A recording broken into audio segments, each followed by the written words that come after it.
Subscribe. The Stockbroker's Clerk. Shortly after my marriage, I had bought a connection in the Paddington district. Old Mr. Farquhar, from whom I purchased it, had at one time an excellent general practice, but his age, and an affliction of the nature of St. Vitus's dance, from which he suffered, had very much thinned it. The public not unnaturally goes on the principle that he who would heal others must himself be whole, and looks askance at the curative powers of the man whose own case is beyond the reach of his drugs. Thus, as my predecessor weakened, his practice declined, until when I purchased it from him had sunk from 1,200 to little more than 300 a year. I had confidence, however, in my own youth and energy, and was convinced that in a very few years the concern would be as flourishing as ever. For 3 months after taking over the practice, I was kept very closely at work, and saw little of my friend Sherlock Holmes, for I was too busy to visit Baker Street, and he seldom went anywhere himself save upon professional business. I was surprised, therefore, when one morning in June, as I sat reading the British Medical Journal after breakfast, I heard a ring at the bell, followed by the high, somewhat strident tones of my old companion's voice. "Ah, my dear Watson," said he, striding into the room, "I'm very delighted to see you. I trust that Mrs. Watson has entirely recovered from all the little excitements connected with our adventure of the Sign of 4. "Thank you, we are both very well," said I, shaking him warmly by the hand. "And I hope also," he continued, sitting down in the rocking-chair, "that the cares of medical practice have not entirely obliterated the interest which you used to take in our little deductive problems." "On the contrary," I answered. "It was only last night that I was looking over my old notes, and classifying some of our past results." "I trust that you don't consider your collection closed." "Not at all. I should wish nothing better than to have some more of such experiences." "Today, for example?" "Yes, today, if you like." "And as far off as Birmingham?" "Certainly, if you wish it." "And the practice?" "I do my neighbour's when he goes. He's always ready to work off the debt." "Ha! Nothing could be better," said Holmes, leaning back in his chair, and looking keenly at me from under his half-closed lids. "I perceive you have been unwell lately. Summer colds are always a little trying." "I was confined to the house by a severe chill for 3 days last week. I thought, however, that I had cast off every trace of it." "So you have. You look remarkably robust." "How, then, did you know of it?" "My dear fellow, you know my methods." "You deduced it, then?" "Certainly." "And from what?" "From your slippers." I glanced down at the new patent leathers which I was wearing. "How on earth—" I began, but Holmes answered my question before it was asked. "Your slippers are new," he said. "You could not have had them more than a few weeks. The soles, which you are at this moment presenting to me, are slightly scorched. For a moment I thought they might have got wet and been burned in the drying, but near the instep there is a small circular wafer of paper with the shopman's hieroglyphics upon it. Damp would of course have removed this. You had then been sitting with your feet outstretched to the fire, which a man would hardly do even in so wet a June as this if he were in his full health." Like all Holmes' reasoning, the thing seemed simplicity itself when it was once explained. He read the thought upon my features, and his smile had a tinge of bitterness. "I'm afraid that I rather give myself away when I explain," said he. "Results without causes are much more impressive. You are ready to come to Birmingham, then?" "Certainly. What is the case?" "You shall hear it all in the train. My client is outside in a four-wheeler. Can you come at once?" "In an instant." I scribbled a note to my neighbour, rushed upstairs to explain the matter to my wife, and joined Holmes upon the doorstep. "Your neighbour is a doctor," said he, nodding at the brass plate. "Yes, he bought a practice as I did." "An old established one?" "Just the same as mine. Both have been ever since the houses were built." "Ah, then you got hold of the best of the two." "I think I did, but how do you know?" "By the steps, my boy. Yours are worn 3 inches deeper than his. But this gentleman in the cab is my client, Mr. Hall Pycroft. Allow me to introduce you to him. Whip your horse up, cabby, for we have only just time to catch our train." The man whom I found myself facing was a well-built, fresh-complexioned young fellow, with a frank, honest face and a slight, crisp, yellow moustache. He wore a very shiny top hat and a neat suit of sober black, which made him look what he was, a smart young city man, of the class who have been labelled cockneys, but who give us our crack volunteer regiments, and who turn out more fine athletes and sportsmen than any body of men in these islands. His round ruddy face was naturally full of cheeriness, but the corners of his mouth seemed to me to be pulled down in a half-comical distress. It was not, however, until we were all in a first-class carriage and well started upon our journey to Birmingham, that I was able to learn what the trouble was which had driven him to Sherlock Holmes. "We have a clear run here of 70 minutes," Holmes remarked. "I want you, Mr. Hall Pycroft, to tell my friend your very interesting experience, exactly as you have told it to me, or with more detail if possible. It will be of use to me to hear the succession of events again. It is a case, Watson, which may prove to have something in it, or may prove to have nothing, but which, at least, presents those unusual and outre features which are as dear to you as they are to me. Now, Mr. Pycroft, I shall not interrupt you again." Our young companion looked at me with a twinkle in his eye. "The worst of the story is," said he, "that I show myself up as such a confounded fool. Of course it may work out all right, and I don't see that I could have done otherwise, but if I'd lost my crib and get nothing in exchange, I shall feel what a soft Johnny I've been. I'm not very good at telling a story, Dr. Watson, but it's like this with me. I used to have a billet at Coxon and Woodhouse's, of Draper's Gardens, but they were letting early in the spring through the Venezuelan loan, as no doubt you remember, and came a nasty cropper. I'd been with them 5 years, and old Coxon gave me a ripping good testimonial when the smash came, but of course we clerks were all turned adrift, the 27 of us. I tried here and tried there, but there were lots of other chaps on the same lay as myself, and it was a perfect frost for a long time. I'd been taking £3 a week at Coxon's, and I'd save about 70 of 'em, but I soon worked my way through that, and out of the other end. I was fairly at the end of my tether at last, and could hardly find the stamps to answer the advertisements or the envelopes to stick 'em to. I'd worn out my boots paddling up office stairs, and I seemed just as far from getting a billet as ever. At last I saw a vacancy at Mawson and Williams, the great stockbroking firm in Lombard Street. I dare say E.C. is not much in your line, but I can tell you that this is about the richest house in London. The advertisement was to be answered by letter only. I sent him a testimonial and application, but without the least hope of getting it. Back came an answer by return, saying that if I would appear next Monday, I might take over my new duties at once, provided that my appearance was satisfactory. No one knows how these things are worked. Some people say that a manager just plunges his hand into the heap and takes the first that comes. Anyhow, it was my innings that time, and I don't ever wish to feel better pleased. The screw was £1 a week rise, and the duties just about the same as at Coxon's. And now I come to the queer part of the business. I was in diggings out Hampstead Way, 17 Potter's Terrace. Well, I was sitting doing a smoke that very evening after I had been promised the appointment, when up came my landlady with a card which had Arthur Pinner, financial agent, printed upon it. I had never heard the name before, and could not imagine what he wanted with me, but of course I asked her to show him up. And he walked, a middle-sized, dark-haired, dark-eyed, black-bearded man with a touch of sheeny about his nose. He had a brisk kind of way with him, and spoke sharply like a man who knew the value of time. "Mr. Hall Pycroft, I believe," said he.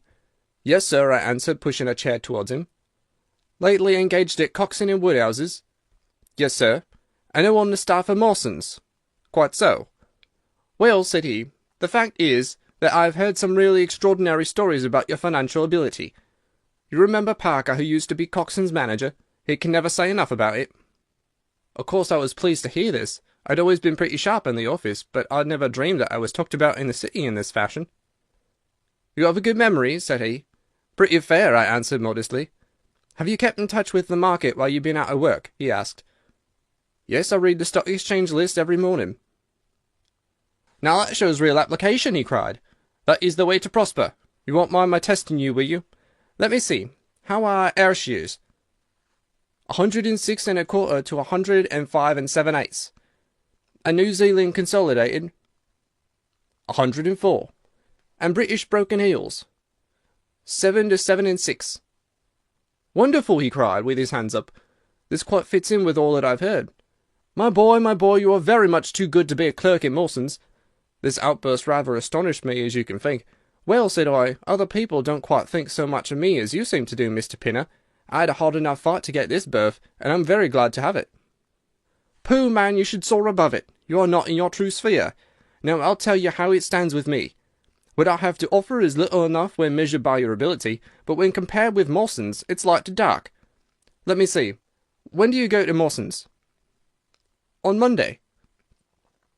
"Ha! I think I would rise a little sport and flatter that you don't go there at all." "Not go to Mawson's?" "No, sir. By the day you will be the business manager of the Franco-Midland Hardware Company Limited, with 134 branches in the towns and villages of France, not counting one in Brussels and one in San Remo." This took me breath away. "I'd never heard of it," said I. "Very likely not. It's been kept very quiet, for the capital was all privately subscribed, and it's too good a thing to let the public into.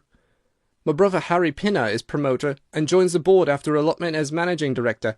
He knew I was in the swim down there, and asked me to pick up a good man cheap, a young pushing man with a plenty of snap about him. Parker spoke of you, and that brought me here tonight. We can only offer you a beggarly 500 to start with." "500 a year!" I shouted.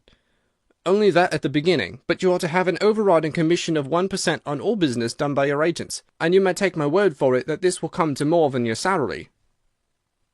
"But I know nothing about hardware." "Tut, my boy, you know about figures." My head buzzed, and I could hardly sit still in my chair, but suddenly a little chill of doubt came upon me. "I must be frank with you," said I. "Mawson only gives me 200, but Mawson is safe. Now really I know so little about your company that—" "Ah, smart, smart!" he cried in a kind of ecstasy of delight. "You're the very man for us. You're not to be talked over, and quite right too. Now here's a note for £100, and if you think that we can do business you may slip it in your pocket as an advance upon your salary."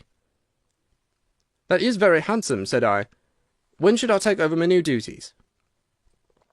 "Be in Birmingham tomorrow at 1, said he. "I've a note in my pocket here which you will take to my brother. You will find him at 126B Corporation Street, where the temporary offices of the company are situated. Of course he must confirm your engagement, but between ourselves it will be all right." "Really, I hardly know how to express my gratitude, Mr. Pinner," said I. "Not at all, my boy. You have only got your deserts. There are one or two small things, mere formalities, which I must arrange with you. You have a bit of paper beside you there. Kindly write upon it, 'I am perfectly willing to act as business manager to the Franco-Midland Hardware Company Limited at a minimum salary of £500. I did as he asked, and he put the paper in his pocket. "There is one detail," said he. "What do you intend to do about Mawson's?" "I've forgotten all about Mawson's in my joy. I'll write and resign," said I. "Precisely what I don't want you to do. I had a row over you with Mawson's manager. I had gone up to ask him about you, and he was very offensive, accused me of coaxing you away from the services of the firm, and that sort of thing. At last I fairly lost my temper. 'If you want good men you should pay him a good price,' said I. 'He would rather have our small price than your big one,' said he. 'I'll lay you a fiver,' said I, 'that when he has me offer you'll never so much as hear from him again.' 'Done,' said he. 'We picked him out of the gutter, and he won't leave us so easily.' Those were his very words." "The impudent scoundrel!" I cried. "I've never so much as seen him in my life. Why should I consider him in any way? I shall certainly not write if you would rather I didn't." "Good, that's a promise," said he, rising from his chair. "Well, I'm delighted to have got so good a man for my brother. Here's your advance of £100, and here's the letter. Make a note to the address, 126B, Corporation Street, and remember that 1 o'clock tomorrow is your appointment. Good night, and may you have all the fortune that you deserve." That's just about all that passed between us, as near as I can remember. You can imagine, Dr. Watson, how pleased I was at such an extraordinary bit of good fortune. I sat up half the night hugging myself over it, and next day I was off to Birmingham in a train that would take me in plenty of time for my appointment. I took my things to a hotel in New Street, and then I made my way to the address which had been given me. It was a quarter of an hour before my time, but I thought that would make no difference. 126B was a passage between two large shops, which led to a winding stone stair from which there were many flats, let as offices to companies or professional men. The names of the occupants were painted at the bottoms of the wall, but there was no such name as the Franco-Midland Hardware Company Limited. I stood for a few minutes with my heart in my boots, wondering whether the whole thing was an elaborate hoax or not, when up came a man and addressed me. He was very like the chap I had seen the night before, the same figure and voice, but he was clean-shaven, and his hair was lighter. "Are you Mr. Hall Pycroft?" he asked. "Yes," I said. "Oh, I was expecting you, but you were a trifle before your time. I had a note from my brother this morning, in which he sang your praises very loudly." "I was just looking for the offices when you came." "We have not got our name up yet, for we only secured these temporary premises last week. Come up with me, and we will talk the matter over." I followed him to the top of a very lofty stair, and there right under the slates were a couple of empty, dusty little rooms, uncarpeted and uncurtained, into which he led me. I had thought of a great office, with shining tables and rows of clerks, such as I was used to, and I dare say I stared rather straight at the 2 deal chairs and 1 little table, which, with a ledger and a waste-paper basket, made up the whole furniture. "Don't be disheartened, Mr. Pycroft," said my new acquaintance, seeing the length of my face. "Rome was not built in a day, and we have lots of money at our backs, though we don't cut much dash yet in offices. Pray sit down and let me have your letter." I gave it to him, and read it over very carefully. "You seem to have made a vast impression upon my brother Arthur," said he, "and I know that he's a pretty shrewd judge. He swears by London, you know, and I by Birmingham, but this time I shall follow his advice. Pray consider yourself definitely engaged." "What are my duties?" I asked. "You will eventually manage the great depot in Paris, which will pour a flood of English crockery into the shops of 134 agents in France. The purchase will be completed in a week, and meanwhile you will remain in Birmingham and make yourself useful." "How?" For answer he took a big red book out of a drawer. "This is a directory of Paris," said he, "with the trades after the names of the people. I want you to take it home with you, and to mark off all the hardware sellers with their addresses. It would be of the greatest use to me to have 'em." "Surely there are classified lists," I suggested. "Not reliable ones. Their system is different from ours. Stick at it, and let me have the list by Monday at 12. Good day, Mr. Pycroft. If you continue to show zeal and intelligence, you'll find the company a good master." I went back to the hotel with the big book under my arm, and with very conflicting feelings in my breast. On the one hand, I was definitely engaged, and had £100 in my pocket. On the other, the look of the offices, the absence of name on the wall, and other of the points which would strike a business man, had left a bad impression as to the position of my employers. However, come what might, I had my money, so I settled down to my task. All Sunday I was kept hard at work, and yet by Monday I had only got as far as H. I went round to my employer, found him in the same dismantled kind of room, and was told to keep at it until Wednesday, and then come again. On Wednesday I was still unfinished, so I hammered away until Friday, that is, yesterday. Then I brought it round to Mr. Harry Pinner. "Thank you very much," said he. "I fear that I underrated the difficulty of the task. This list will be of very material assistance to me." "It took some time," said I. "And now," said he, "I want you to make a list of the furniture shops, for they all sell crockery." "Very good. And you can come up to-morrow evening at 7 and let me know how you are getting on. Don't overwork yourself. A couple of hours at Day's Music Hall in the evening would do you no harm after your labours." He laughed as he spoke, and I saw with a thrill that his second tooth upon the left-hand side had been very badly stuffed with gold. Sherlock Holmes rubbed his hands with delight, and I stared with astonishment at our client. "You may well look surprised, Dr. Watson, but it is this way," said he. "When I was speaking to the other chap in London, at the time that he laughed at my not going to Mawson's, I happened to notice that his tooth was stuffed in this very identical fashion. The glint of the gold in each case caught my eye, you see. When I put that with the voice and figure being the same, and only those things altered which might be changed by a razor or a wig, I could not doubt that it was the same man. Of course you expect 2 brothers to be alike, but not that they should have the same tooth stuffed in the same way." He bowed me out, and I found myself in the street, hardly knowing whether I was on my head or my heels. Back I went to my hotel, put my head in a basin of cold water, and tried to think it out. Why had he sent me from London to Birmingham? Why had he got there before me? And why had he written a letter from himself to himself? It was altogether too much for me, and I could make no sense of it. And then it suddenly struck me that what was dark to me might be very light to Mr. Sherlock Holmes. I had just time to get up to town by the night train to see him this morning, and to bring you both back with me to Birmingham." There was a pause after the stockbroker's clerk had concluded his surprising experience. Then Sherlock Holmes cocked his eye at me, leaning back on the cushions with a pleased and yet critical face, like a connoisseur who has just taken his first sip of a Comet vintage. "Rather fine, Watson, is it not?" said he. "There are points in it which please me. I think that you will agree with me that an interview with Mr. Arthur Harry Pinner in the temporary offices of the Franco-Midland Hardware Company Limited would be a rather interesting experience for both of us." "But how can we do it?" I asked. "Oh, easily enough," said Hall Pycroft cheerily. "You are 2 friends of mine who are in want of a billet, and what could be more natural than that I should bring you both round to the managing director?" "Quite so, of course," said Holmes. "I should like to have a look at the gentleman, and see if I can make anything of his little game." What qualities have you, my friend, which would make your services so valuable? Or is it possible that—" He began biting his nails and staring blankly out of the window, and we hardly drew another word from him until we were in New Street. At 7 o'clock that evening we were walking, the three of us, down Corporation Street to the company's offices. "It's no use our being at all before our time," said our client. "He only comes there to see me, apparently, for the place is deserted up to the very hour he names." "That is suggestive," remarked Holmes. "By Jove, I told you so!" cried the clerk. "That's he walking ahead of us there." He pointed to a smallish, dark, well-dressed man who was bustling along the other side of the road. As we watched him, he looked across at a boy who was bawling out the latest edition of the evening paper, and running over among the cabs and buses, he bought one from him. Then, clutching it in his hand, he vanished through a doorway. "There he goes!" cried Hall Pycroft. "These are the company's offices into which he has gone. Come with me, and I'll fix it up as easily as possible." Following his lead, we ascended 5 stories until we found ourselves outside a half-opened door, at which our client tapped. A voice within bade us enter, and we entered a bare, unfurnished room such as Hall Pycroft had described. At the single table sat the man whom we had seen in the street, with his evening paper spread out in front of him, and as he looked up at us, it seemed to me that I had never looked upon a face which bore such marks of grief, and of something beyond grief, of a horror such as comes to few men in a lifetime. His brow glistened with perspiration. His cheeks were of the dull, dead white of a fish's belly, and his eyes were wild and staring.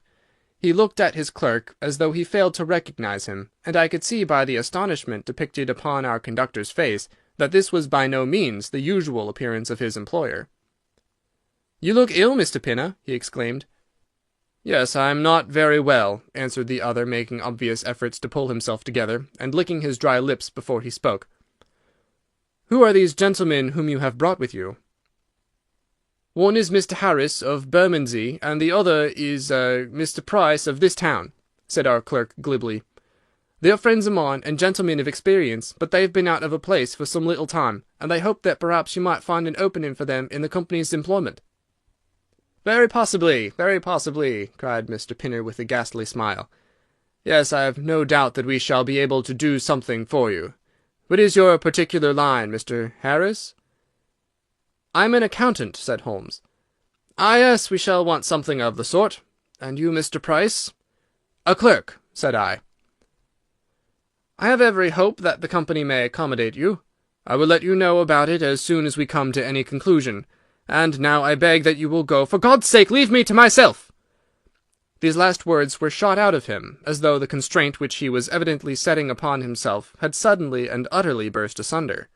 Holmes and I glanced at each other, and Hall Pycroft took a step towards the table. "You forget, Mr. Pinner, that I am here by appointment to receive some directions from you," said he. "Certainly, Mr. Pycroft, certainly," the other resumed in a calmer tone. "You may wait here a moment, and there is no reason why your friends should not wait with you. I will be entirely at your service in 3 minutes, if I might trespass upon your patience so far." He rose with a very courteous air, and bowing to us, he passed out through a door at the farther end of the room, which he closed behind him. "What now?" whispered Holmes. "Is he giving us the slip?" "Impossible," answered Pycroft. "Why so?" "That door leads into an inner room." "There is no exit?" "None." "Is it furnished?" "It was empty yesterday." "Then what on earth can he be doing? There is something which I don't understand in this manner. If ever a man was 3 parts mad with terror, that man's name is Pinner. What can have put the shivers on him?" "He suspects that we are detectives," I suggested. "That's it," cried Pycroft. Holmes shook his head. "He did not turn pale. He was pale when we entered the room," said he. "It is just possible that—" His words were interrupted by a sharp rat-tat from the direction of the inner door. "What the deuce is he knocking at his own door for?" cried the clerk. Again, and much louder, came the rat-tat-tat. We all gazed expectantly at the closed door. Glancing at Holmes, I saw his face turn rigid, and he leaned forward in intense excitement. Then suddenly came a low guggling, gargling sound, and a brisk drumming upon woodwork. Holmes sprang frantically across the room, and pushed at the door. It was fastened on the inner side. Following his example, we threw ourselves upon it with all our weight. One hinge snapped, then the other, and down came the door with a crash. Rushing over it, we found ourselves in the inner room. It was empty. But it was only for a moment that we were at fault. At one corner, the corner nearest the room which we had left, there was a second door. Holmes sprang to it and pulled it open. A coat and waistcoat were lying on the floor, and from a hook behind the door, with his own braces round his neck, was hanging the managing director of the Franco-Midland Hardware Company. His knees were drawn up, his head hung at a dreadful angle to his body, and the clatter of his heels against the door made the noise which had broken in upon our conversation. In an instant I had caught him around the waist, and held him up while Holmes and Pycroft untied the elastic bands, which had disappeared between the livid creases of skin.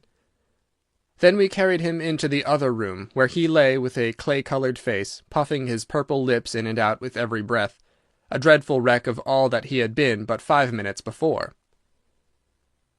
"What do you think of him, Watson?" asked Holmes. I stooped over him and examined him. His pulse was feeble and intermittent, but his breathing grew longer, and there was a little shivering of his eyelids, which showed a thin white slit of ball beneath. "It has been touch and go with him," said I, "but he'll live now. Just open that window and hand me the water carafe." I undid his collar, poured the cold water over his face, and raised and sank his arms until he drew a long, natural breath. "It's only a question of time now," said I, as I turned away from him. Holmes stood by the table, with his hands deep in his trousers pockets and his chin upon his breast. "I suppose we ought to call the police in now," said he, "and yet I confess that I'd like to give them a complete case when they come." "It's a blessed mystery to me," cried Pycroft, scratching his head. "Whatever they wanted to bring me all the way up here for, and then—" "Pooh! All that is clear enough," said Holmes, impatiently. "It is this last sudden move." "You understand the rest, then?"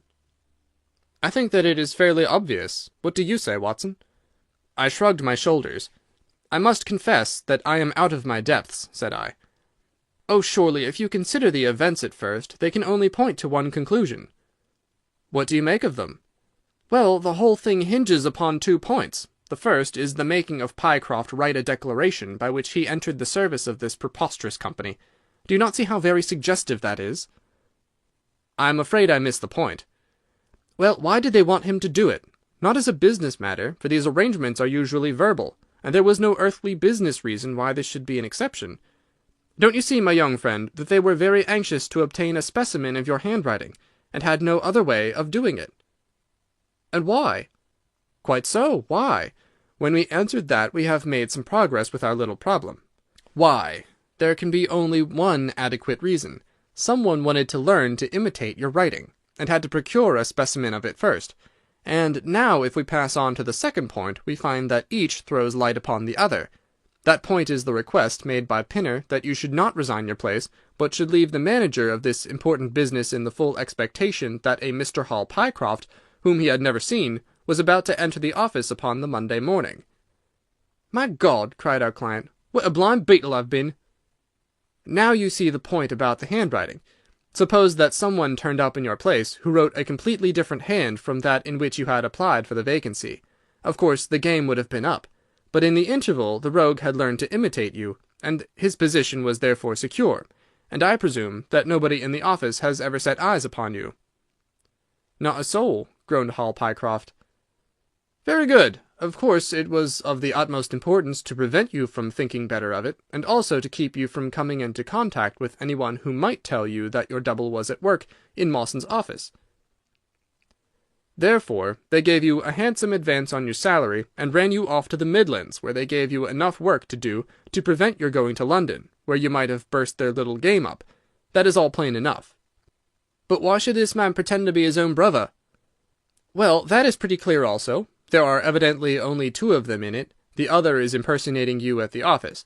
This one acted as your engager, and then found that he could not find you an employer without admitting a third person into his plot. That he was most unwilling to do. He changed his appearance as far as he could, and trusted that the likeness, which you could not fail to observe, would be put down to a family resemblance. But for the happy chance of the gold stuffing, your suspicions would probably never have been aroused." Hall Pycroft shook his clenched hands in the air. "Good Lord!" he cried. "While I've been fooled in this way, what has this other Hall Pycroft been doing at Mawson's? What shall we do, Mr. Holmes? Tell me what to do." "We must wire to Mawson's." "They shut at 12 on Saturdays." "Never mind." There may be some doorkeeper or attendant. Ah, yes, they keep a permanent guard there on account of the value of the securities that they hold. I remember hearing it talked of in the city. Very good. We shall wire to him and see if all is well, and if a clerk of your name is working there. That is clear enough, but what is not so clear is why at sight of us one of the rogues should instantly walk out of the room and hang himself. "The paper," croaked a voice behind us. The man was sitting up, blanched and ghastly, with returning reason in his eyes, and hands which rubbed nervously at the broad red band which still encircled his throat. "The paper, of course!" yelled Holmes in a paroxysm of excitement. "Idiot that I was! I thought so much of our visit that the paper never entered my head for an instant. To be sure, the secret must be there." He flattened it out upon the table, and a cry of triumph burst from his lips. "Look at this, Watson!" he cried. "It is a London paper, an early edition of the Evening Standard. Here is what we want. Look at the headlines. Crime in the City. Murder at Mawson and Williams. Gigantic attempted robbery. Capture of the criminal. Here, Watson, we are all equally anxious to hear it, so kindly read it aloud to us." It appeared from its position in the paper to have been the one event of importance in town, and the account of it ran in this way. A desperate attempt at robbery, culminating in the death of one man and the capture of the criminal, occurred this afternoon in the city. For some time back, Mawson and Williams, the famous financial house, have been the guardians of securities which amount in the aggregate to a sum of considerably over £1,000,000. So conscious was the manager of the responsibility, which devolved upon him in consequence of the great interests at stake, that safes of the very latest construction have been employed, and an armed watchman has been left day and night in the building. It appears that last week a new clerk named Hall Pycroft was engaged by the firm. This person appears to have been none other than Beddington, the famous forger and cracksman, who, with his brother, had only recently emerged from a 5 years' spell of penal servitude.